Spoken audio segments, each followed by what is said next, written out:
counsel to the governor. He is not a new person. It's actually an old person. Captain Wallace from the National Guard, and we have Major Gendron from the National Guard. As people know, Hurricane Florence has made landfall in North Carolina earlier this morning as a Category 1 storm. It is threatening, it is dangerous, it is nothing to be trifled with. The storm will proceed throughout the day, and then the storm is supposed to proceed to Carolinas and to Virginia. New Yorkers have been through hurricanes. We went through Superstorm Sandy. We've had floods. We've had every kind of curveball that Mother Nature can throw at us. And we have been helped by our neighbor states in an extraordinary way. And New Yorkers are simple and basic and generous and open-hearted. And as people have been there for us, we want to be there for them. So New York is going to do everything it can to come to the aid of the people of North Carolina and South Carolina, Virginia, whoever needs us. We've already deployed 50 airmen from Gabreski Air Force Base with 2 CH-47 heavy lift helicopters, 2 Black Hawk helicopters.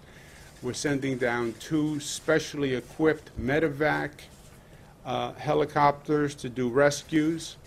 We're going to send another 50 National Guard down today, and we have 100 National Guard on standby. We are unfortunately, we've gone through so many natural disasters and so many emergencies. We've developed quite a proficiency in handling the emergencies.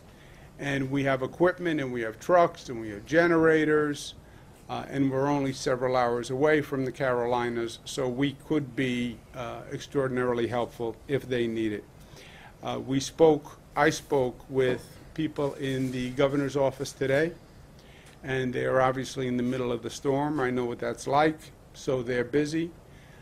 But they're going to be focused on the aftermath and the transition, right? In a situation like this, you go through stages. Stage 1 is the emergency deployment, health and safety and life, making sure people evacuate. If they don't evacuate, making sure they're safe.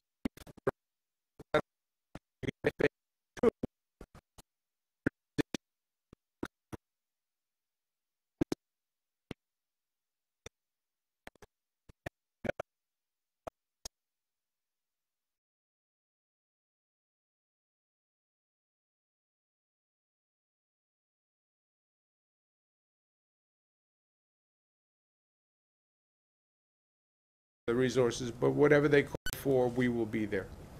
That is the New York way. Second, the president made a comment about Hurricane Maria in Puerto Rico. This president makes many statements that are just outrageous and obnoxious and untrue. There was a point in time when one would be shocked if the President of the United States said something that is untrue.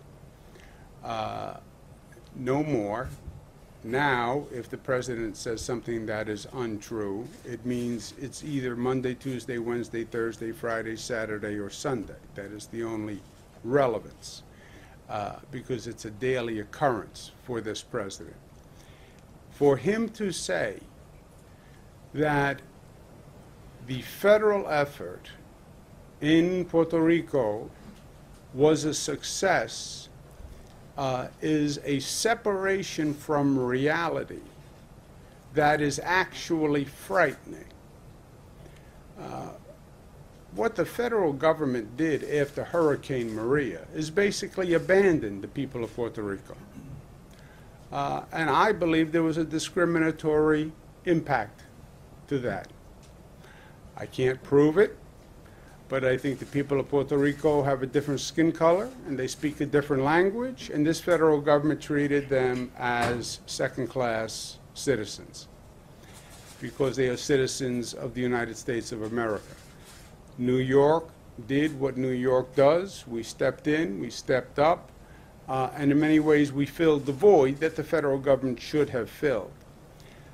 But look at the juxtaposition between the president now and the president before Hurricane Maria at Puerto Rico. The president has made numerous statements about this coming storm. And he's gone to great efforts to talk about how he has deployed FEMA and resources and the federal government stands ready. He's had a number of press conferences. Why didn't he do the same thing before Hurricane Maria in Puerto Rico? That is the question. Why such efforts on behalf of Carolinas and these other states, which I fully respect and I applaud and I think is appropriate? And obviously, New York stands ready to help. But just as it was appropriate for the Carolinas, it was appropriate for Puerto Rico, except it was absent for Puerto Rico. And for this to come on the heels of his statement that it was a success, 3,000 people lost their lives.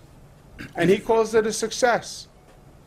Mr. President, how many people have to die in an emergency for you to call it a failure?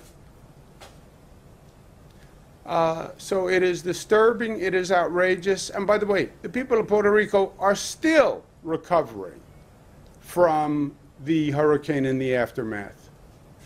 And the recent revelation where they just found millions of bottles of water or whatever it was under a tarp, it was incomplete, it was incompetent, it lacked humanity, and the federal government should be ashamed of itself.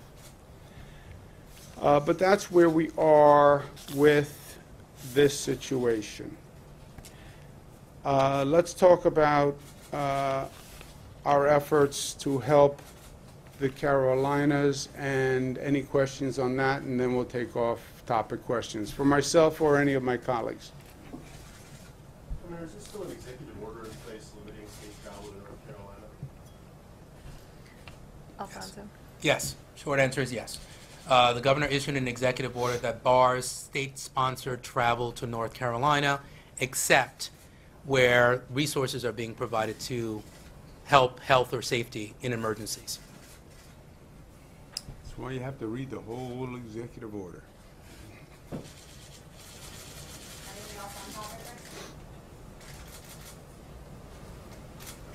Governor, off topic, do you regret not doing more to help Jeff Klein and the IDC senators in their primaries? They lost last night in this election.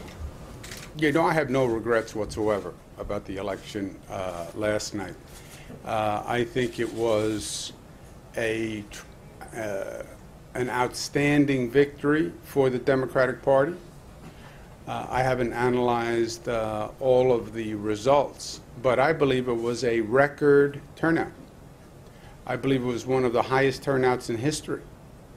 I think I received more votes in the Democratic primary than any governor in history. And it was all across the state. It was all age groups. It was all demographics. So I think it was a very loud and clear and powerful statement. I think it caught people by surprise because as I said in this room many times, but nobody listens to me, but that's okay. Makes me feel right at home because nobody listens to me at home either. There was a misinterpretation of what happened in the congressional primaries. The congressional primaries were a fluke. The way the calendar worked between the federal election calendar and the state election calendar, the congressional primaries were basically the only election on that day. And that dropped the turnout to a very, very low level. You had some districts where the vote was some of the lowest turnout in history. And then people extrapolated from that turnout. And they had all these theories of shifts and movements, etc.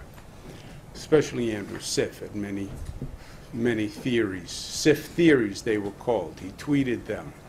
47 Sif theories, all now disproven. Just kidding, just kidding. But I think there was an extrapolation from that situation. Yesterday, what we saw, I think, is clear and powerful. At one point, you can't argue with numbers, right? Everybody has an opinion. Everybody has a theory. And then there's reality. And then there are numbers. And the turnout yesterday was extraordinary.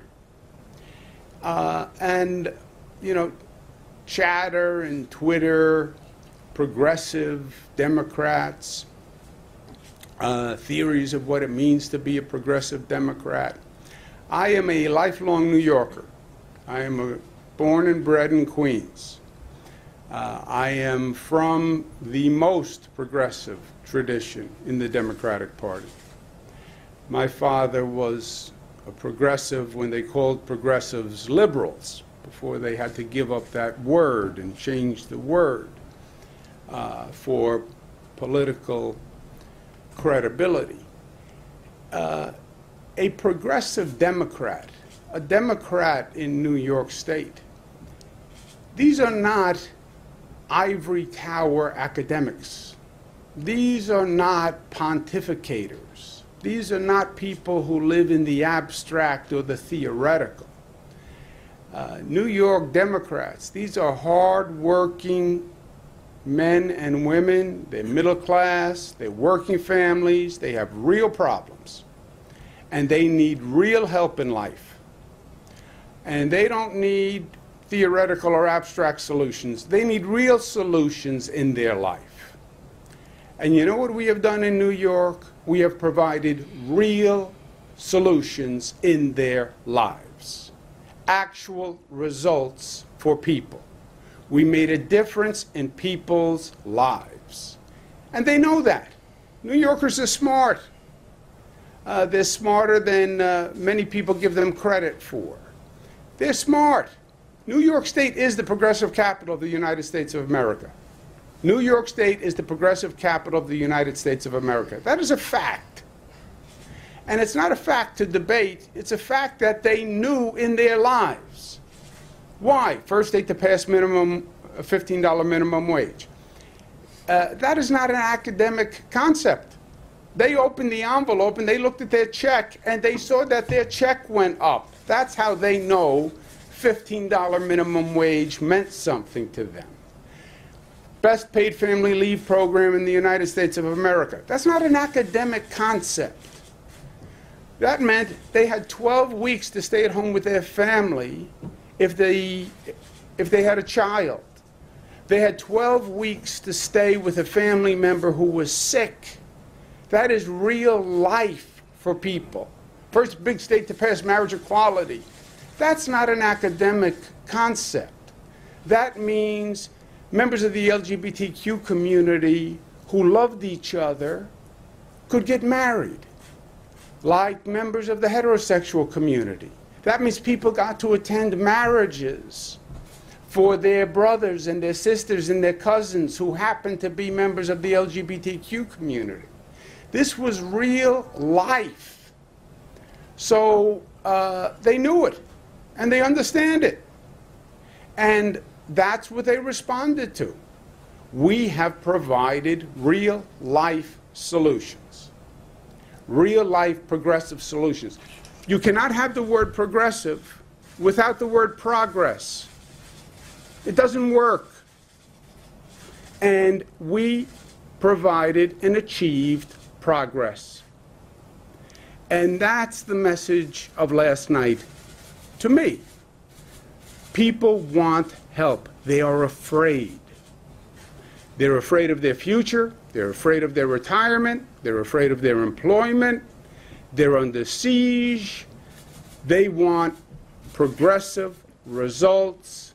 They want leadership that they can depend on. And that's what you saw in the numbers. The unifier for the Democrats is their anger and fear at the Trump administration. That is the unifier and the motivator. Why an historic turnout? Why? What did that? Well, maybe the governor's good looks. Okay, not that. What else? Maybe his sense of humor, charm, and wit. Okay, well, Jimmy Vielkin agrees. But besides Jimmy, nobody else would agree with that. The fear of Trump, the anger at Trump, what Trump's policies would do to them in their lives. And again, it's real. Just as our progressive accomplishments are real, the fear of Trump is real. He will overturn Roe v. Wade and roll back a woman's right to choose. That is real in people's lives. His tax reform bill raises income taxes and property taxes on New Yorkers. That's real. That means money comes out of your pocket and goes into his pocket. That is a real fear. He has demonized immigration. New Yorkers are immigrants. They get it. They know what it means to be an immigrant. I know what it means to sit there and hear the stories of my grandparents and see my grandfather cry when he would talk about God bless America, the opportunity that it gave him. Those are real experiences. When he demonizes immigrants, it affects people. When he stands up and he says after the Charlottesville KKK and white supremacist rally, there are good people on both sides of the aisle. African Americans know what that means. When he abandons the people of Puerto Rico, the Latino community and Puerto Ricans, they know what that means and what he thinks of them. And that was the motivator. And going forward, when you look at how sweeping the results were yesterday, it was upstate, it was downstate, it was white, black, brown, it was across the board. It means it was a vast proportion of New Yorkers. Now, it was a Democratic primary, so it was Democrats that voted. In November, I will wager you today, you're going to see that same dynamic all across the political spectrum. Because Trump is raising taxes, not just on Democrats. He's raising taxes on Democrats and Republicans and independents and conservatives and short people and tall people. Trump is trying to take away a woman's right to choose. Not just Democratic women, Republican women, independent women, liberal women, conservative women. Trump is divisive and demonizing immigration.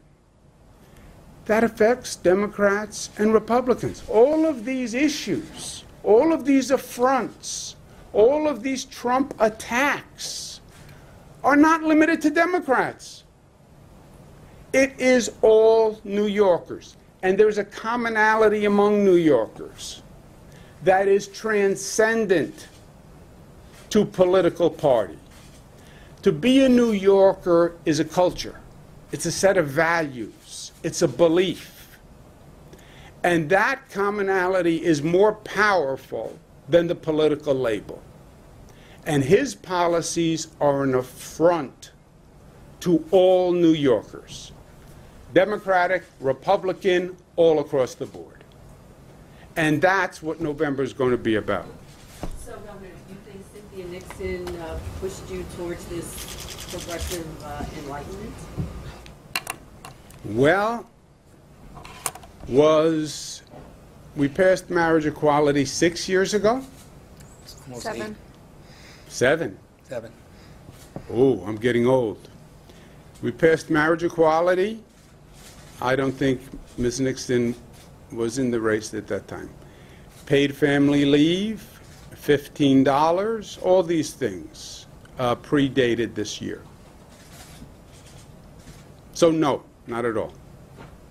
Governor, you mentioned you can't have progressive without progress. So were voters last night in the Bronx who voted out Jeff Klein, in Queens who voted out Jose Peralta, saying that those senators whom you had backed had not delivered progress? Well, who I backed? There was no IDC anymore, right? We had forged Democratic unity. The Democratic Conference merged with the IDC, and I don't believe I did any particular endorsements in any of the Senate races. I just said I support all Democrats. Wasn't that the position? Yep. Okay. So I just said I support all Democrats. Now, all politics is local, and you had labor unions, which are still the primary power in politics on Election Day in this state. You had many labor unions that got involved in individual races, and they are very potent political forces, and I think they weighed in, and I think they made a difference. You talk about a union like the hotel trades, Peter Ward's union. That is a very powerful union. You talk about the Communication Workers of America, CWA. They're a very powerful union. Now, they happen to support me also, but they took positions in individual races. I didn't take individual positions, Andrew.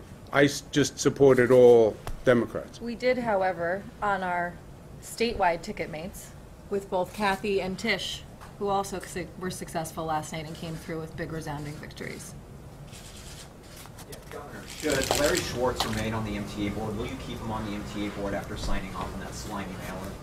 He did not sign off on the slimy mailer. Right? He did. No, he didn't. He did not review the mailer, which was the problem. We had no effective review process. That was the mistake.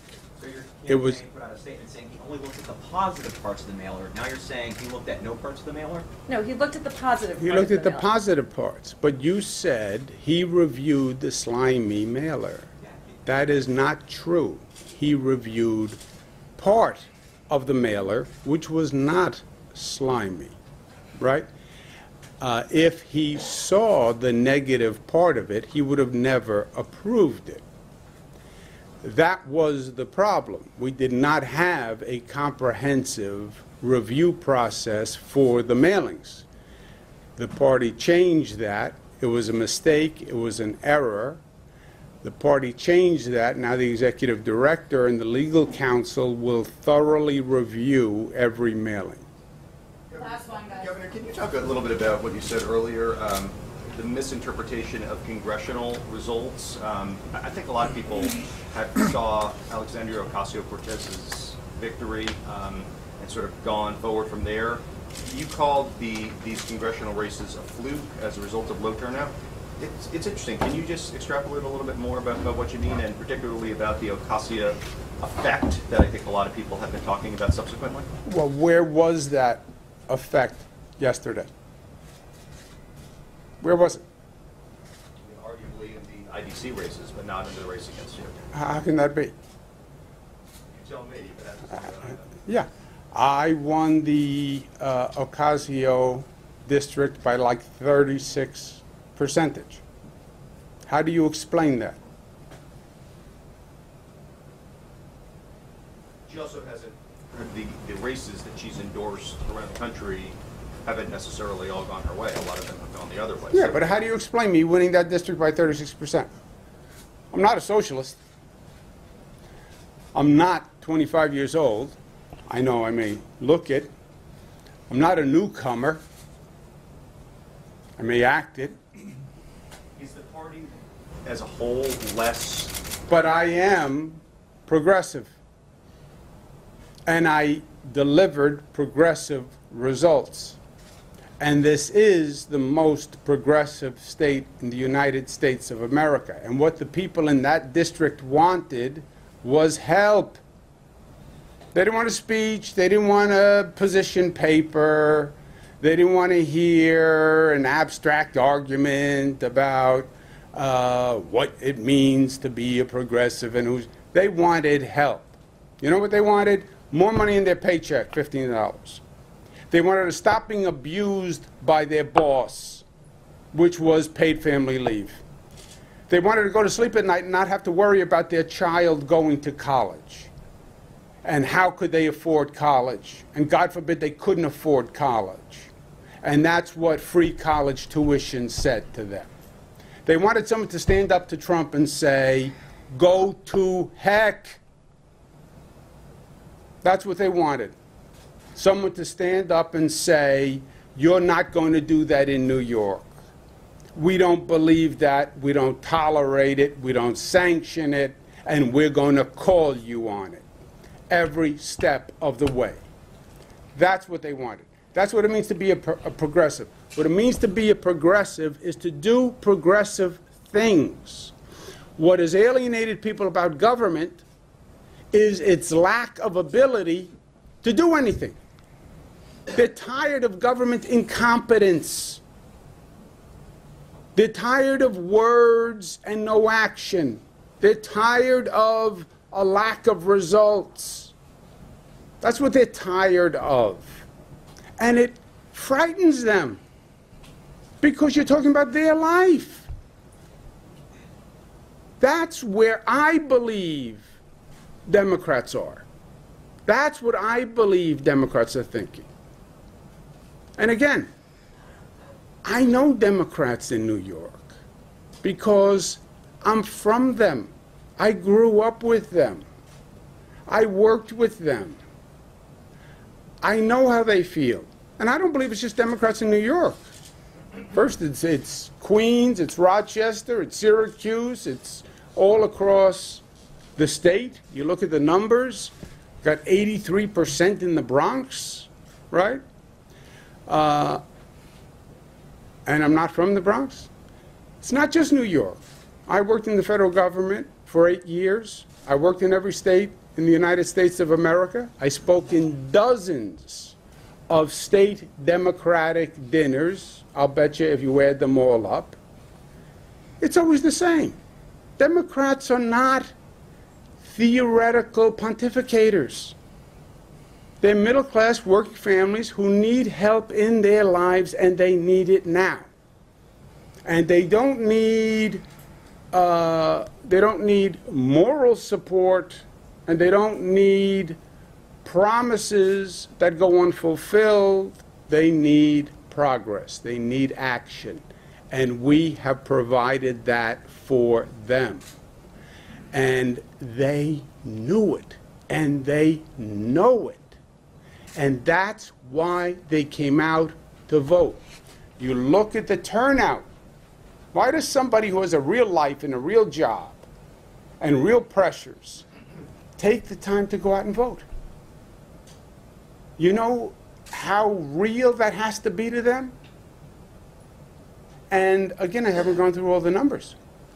But I believe I got more votes in the primary than any governor in history. That is saying something.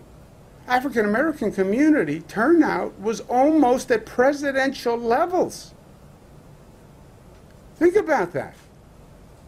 The Latino turnout was 2.5 times what they were expecting. Think about that.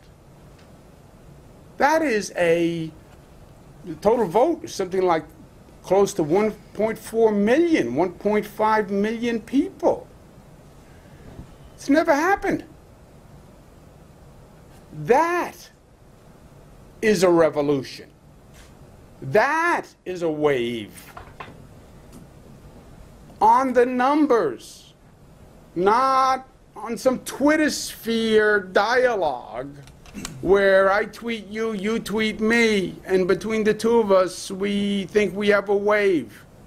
We're not even a ripple. And just to clarify one thing, because I think maybe there was a misunderstanding with what the governor said, what I think you meant to say, or what you were saying is, when he said there was a fluke, it's that the dates weren't synced up, so you didn't have the same level of turnout there that you saw yesterday. So the turnout was, those races were determined by a very different pool of people, but each of these races are individual races. We think the mistake you guys are making is when you take one race and then you say every single thing is the same based on that one race. Is that not an argument for merging the congressional and state primaries? Absolutely. Yes. Absolutely. Yeah, see, normally the elections are all on the same day. So you ask me to go out and vote. I'm going to vote for Congress, I'm going to vote for governor, I'm going to vote for assembly, I'm going to vote for Senate. Okay, there's a lot on the ballot. And by the way, I'm informed of the election because you have all those different campaigns going on. So I see TV commercials for Congress and for governor, et cetera. So there's more information and the turnout is higher. The fluke here was the lack of alignment between the congressional elections and the others. The congressional election in many ways turned out to be almost a special election where I believe it was only the congressional seat on the ballot. That means there's less information, there's less activity, you don't get as many pieces of mail to your house, you don't get as many TV commercials, so the awareness is down.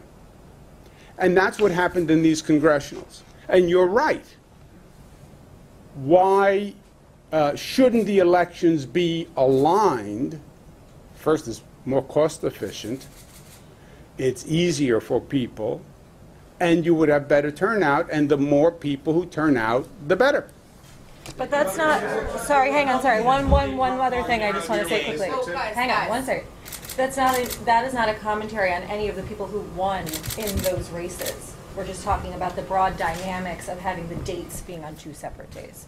Nonetheless, you're saying that there is less of what I'm hearing is that you're saying there's less of this leftward, if you want to put it, or theoretical, pontificating as you put it, tug to the party as a whole, than more of a pragmatic, I would say, wing that you, in some people's minds, represent. No, I'm saying the exact opposite.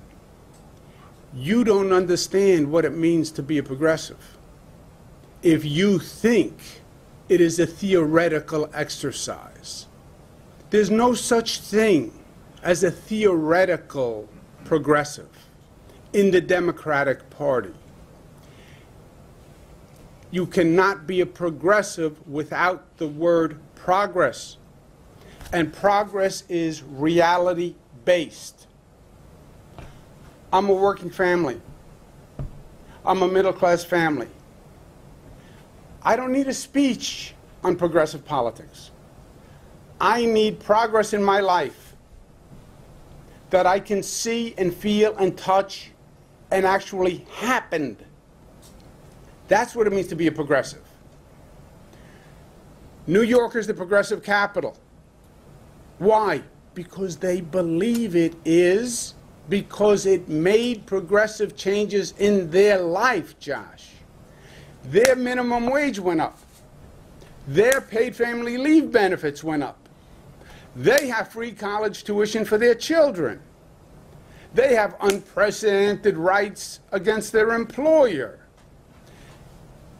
They know that because it's real to them in their lives. So we don't make mistakes. Who are you talking about when you're saying pontificators and ivory towers and that sort of thing? You're talking about Cynthia Nixon? No, I'm not talking about anyone. I'm not person. It's just the concept. The concept. What is progressive politics? What is it? What is progressive politics?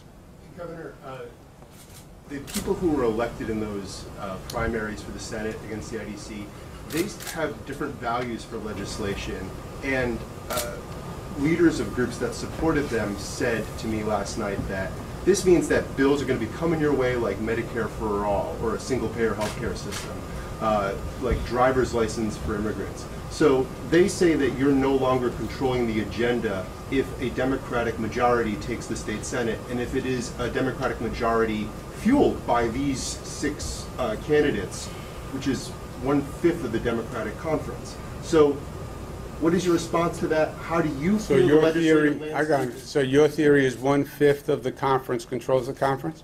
No, Is that your my new theory is math? that a theoretically and historically moderating influence of Democrats in the Senate, the IDC, has been replaced with 5 people who are backed by more liberal groups. Well, the unions, no doubt, played a big role in those elections. I believe that's the difference in those local elections were the unions. Last night was essentially meaningless from an ultimate consequence point of view because the Democrats are still not in the majority, right? This was all rearranging deck chairs, but we're not in the majority. And Simca Felder won again, which means nothing changed. The personalities changed, but nothing changed. The Democrats are not in the majority. To be in the majority, which I'm going to work very hard to try to make happen, they're going to have to go win in Suffolk and Nassau and the Hudson Valley, and that's where they're going to have to win. How do you convince that voter in Suffolk Jen, and and then we're done, Jimmy. No, listen, go ahead to finish, Jimmy. No, I defer. Thanks. Governor, speaking of last... You can't, is the answer. It's a different political situation. And that's why you've had times in the past where the Democrats controlled the Senate because they won marginal seats, and then they lost it the next year. And I think they learned that lesson. Governor, speaking of last night, we were a bit surprised not to see you out and about. Why was that? Why did you stay in, and what were you up to? Where do you want me to be? Were you somewhere that you missed me? I think a lot of people at the victory party were surprised. I wasn't there. No, I was never going to the victory party. I was in Albany. Governor, your Republican opponent today, Mark Molinaro, said that people are going to, that so far subway riders have accepted your idea that Bill de Blasio is partly to blame for the decrepit state of service, but that over the next couple of months, he's going to convince them that this is Cuomo's MTA. What is your response to that? The law, the facts, common sense, reality. Beyond that, But do you have any promise for riders who have endured this bad service that things are going to get better? look, the truth is this, and it's simple. Let's again go back to reality rather than the theory that we construct in our own minds. We have an unprecedented infrastructure program in this state. No state is building more than this state. New LaGuardia Airport, new Penn Station, new Tappan Zee Bridge, rebuilt Long Island Railroad.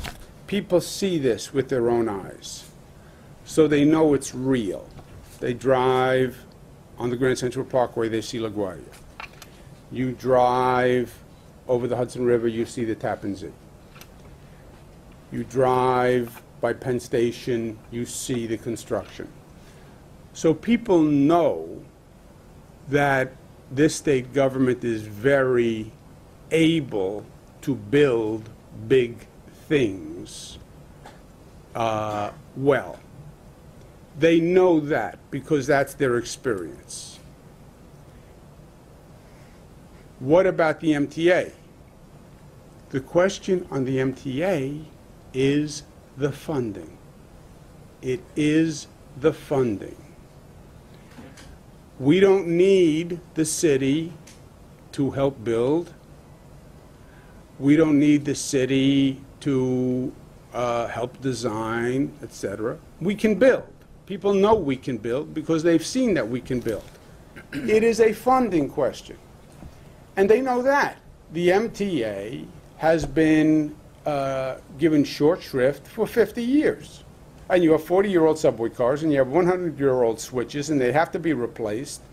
We brought in the best manager we could find. The estimate is $33 billion. So it can be done. You know we can do it. You've seen us do it. The question is $33 billion.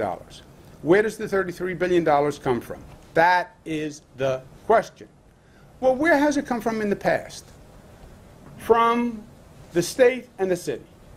That's where it's always come from. To the extent anyone did any research and looked at any facts, you would see that the city over the past 30 years funded at double the rate that the state funded. Okay? Double the rate on the capital plan. They would see that the state under me in the last capital plan funded about 4 times what the city funded. But the undeniable conclusion is you need both state and city funds. My plan is congestion pricing, because you also have to reduce congestion, revenue from congestion pricing, reduce congestion from congestion pricing. I believe that will get you most of the way there, depending on what the tolls are on the congestion pricing, etc. And then the state and the city need to share the cost. I said 50-50. Even though the law says it's the city's obligation, even though the city has funded double what the state has funded in the past as a matter of practice, 50-50 between the state and the city. Real people who voted yesterday would say, that's fair, that's right, that makes sense. That's my proposal. What do you think of Corey Johnson's idea that the city take over the transit system? He wants to be a train conductor now, Corey Johnson? I thought he just became speaker. No, what do you think of that? Where the city just takes it and... Yeah, he should put that forward. He's putting it forward. What do you think of that? Is he putting it forward? He's suggesting All right, then I think that's something to consider. If the city wants to take over the, hold on 1 second. Let's not say the MTA. that. No, the transit system. NYCTA. First, start the conversation with Mr. Johnson and say, by the way, you already own it. You do own it. It's theirs. That's why the law says, you're looking at me with a quizzical face. The MTA has 3 subdivisions. Long Island Railroad, Metro North. Long Island Railroad and Metro North are owned by the MTA. The third is the subway system, New York City Transit Authority. That is different. That is owned by the city of New York. That's why the law says they are responsible for the capital expenditures because they own it. So the law says they have to pay 100% of the capital? Yes, with a big but. And when the city says, well, I don't control it, they have a veto authority over the capital plan. The mayor has a unilateral veto. Why would you do that? 14-member board, the member can veto everything? Yes. Because the logic and the symmetry is the city owns the NYCTA, the city's responsible for the capital, but the city can veto the capital plan, so in essence the city only has to put in what they want to put in. Because the MTA, big bad MTA board, 14 people, governor has 6, they can come up with whatever plan they want. But the mayor unilaterally vetoes it. So, Mr. Johnson, you own the New York City transit system.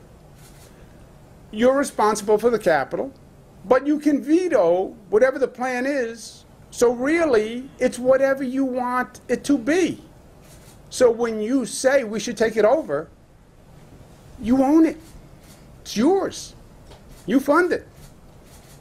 And any, Yo, that was quizzical. It was, I know quizzical. That was quizzical. Nolan, can you stop? Nolan, you're screaming over everybody. Go You ahead. talked about how strong your turnout was last night.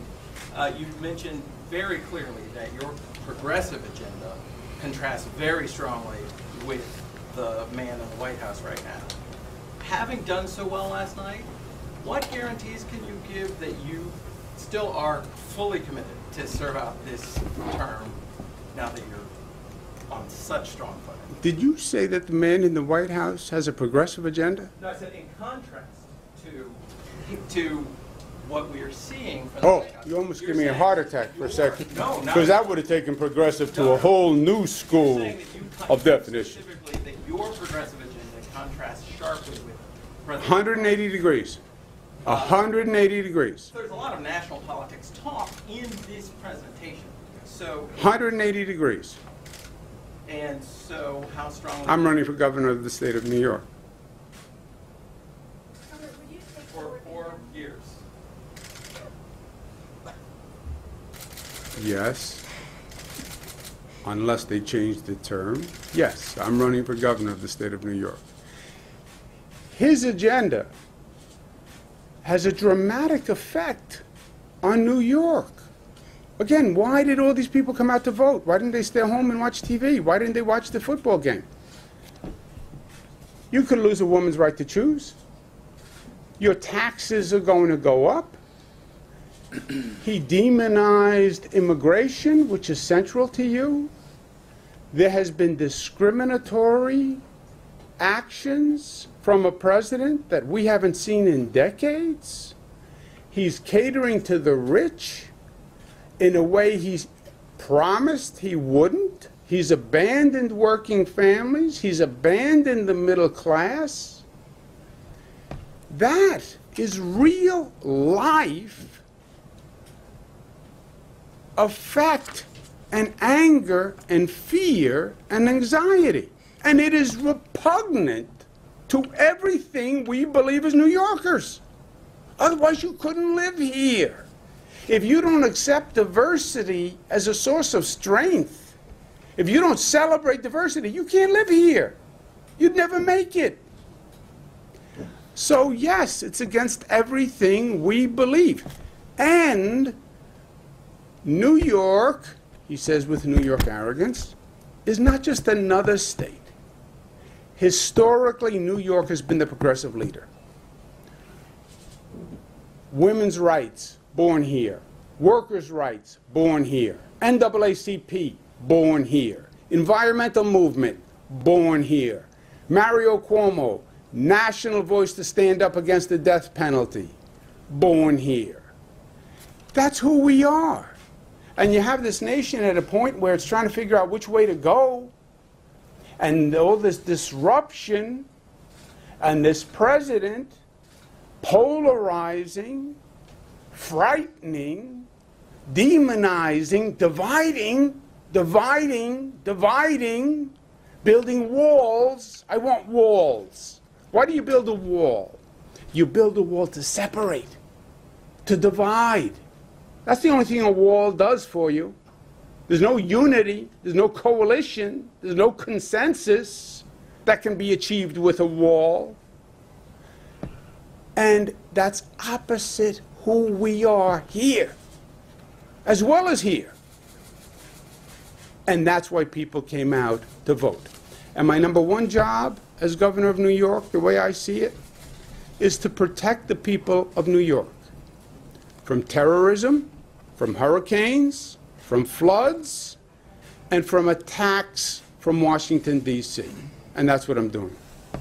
Okay, thank you very much, guys.